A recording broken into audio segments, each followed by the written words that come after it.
For the South Pacific region, this will easily be yet another controversial year. In Australia, local issues aside, the political hot potato will be the accepting and processing of international refugees. Already the onshore processing and detention centres are at capacity, and the solutions proposed, such as deporting the refugees to Malaysia, have proven controversial and illegal, let alone a public feeling of the solution being inhumane.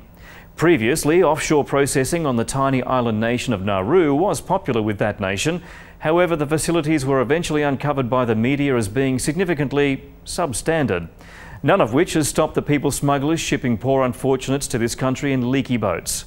Now, the Australian government has banned any media coverage of refugee centres unless officially sanctioned, which has left local agencies and journalists very hot under the collar indeed.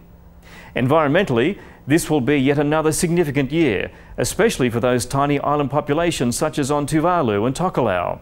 Those islands ran out of fresh water in previous months, with the drinking water having to be shipped in to sustain the humanity.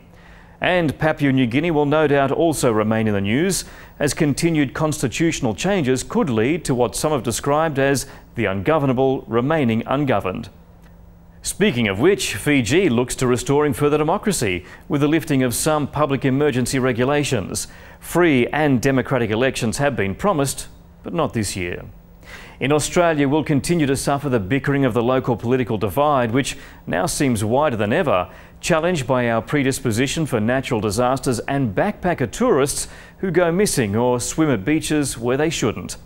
Another big year of news coming up. In Sydney, Stackpool reporting for GRN.